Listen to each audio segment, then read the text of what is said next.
নির্বাচন নিয়ে মানুষের প্রত্যাশা ও চাহিদার কথা শুনতে এই মুহূর্তে নরসিংদীতে আছেন সহকর্মী ওবায়দুল্লাহ মামুন। আমরা সরাসরি চলে যাচ্ছি সেখানে।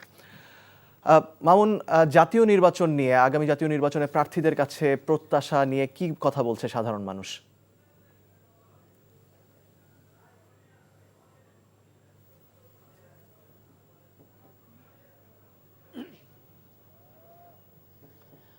মুশফিক, আসন্ন ত্রয়োদশ জাতীয় সংসদ নির্বাচন 12ই ফেব্রুয়ারি হতে যাচ্ছে আগামী বছরে। সে লক্ষ্যেই কিন্তু দেশের প্রতিটি নির্বাচনী আসনে কিন্তু এই মুহূর্তে যে প্রার্থীরা নির্বাচন করবেন তারা কিন্তু জনগণের কাছে কাছে যাচ্ছেন। যদিও তফসিল ঘোষণা পরপরে কিন্তু প্রচারণার না করতে পারলেও সেটি কিন্তু অনানুষ্ঠানিকভাবে তারা কিন্তু সেই নির্বাচনী ক্যাম্পেইন কিন্তু ঠিকই করে যাচ্ছেন।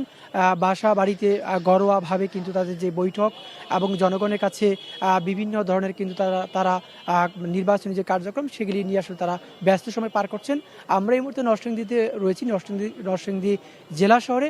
সেখানে কিন্তু বিভিন্ন যে সাধারণ মানুষ রয়েছেন সেই জেলা শহরে কিন্তু প্রতিটি মানুষই কিন্তু নির্বাচনী তাদের চিন্তা চেতনার কথা বলছেন, যে এখানে বিশেষ করে যে সমস্যাগুলি রয়েছে এই শিল্পাঞ্চল খ্যাত যে নরসিংদী, সেখানে পরিবেশ দূষণ একটি গুরুত্বপূর্ণ বিষয়। এই বিষয়গুলিকে আগামী দিনে যারা গুরুত্ব দিবেন, যেই প্রার্থী পরিবেশ দূষণ রোধে কাজ করবেন এবং এই নগরায়নকে কেন্দ্র করে যিনি কাজ করবেন, সে সকল প্রার্থী কিন্তু তার আগামী দিনে ভোট দিবেন বা নির্বাচিত করবেন, এরকম চিন্তা কিন্তু রয়েছে ভোটারদের কাছে। একই সাথে আমরা একজন প্রার্থীর সঙ্গে কথা বলেছি কিছুক্ষণ আগে। তিনি যেমনটি আমাদেরকে বলেছিলেন যে এই নরসিংদী বিভিন্ন দিক থেকে বঞ্চিত হয়েছে দীর্ঘদিন ধরে। তো তারা যদি ক্ষমতায় আসেন, জনগণ যদি ভোট দেয়, সেক্ষেত্রে এই নরসিংদীতে বেশ তার যে উদ্যোগগুলি রয়েছে, ইতিবাচক যে উদ্যোগ, কি কাজ করবেন সেই বিষয়গুলো উনি গুরুত্ব দেবেন। এবং সেক্ষেত্রে উনি প্রধান টার্গেট বলেছেন যে সেখানে পরিবেশকে গুরুত্ব দিয়ে এই নরসিংদী শহরকে ঢেলে সাজাবেন।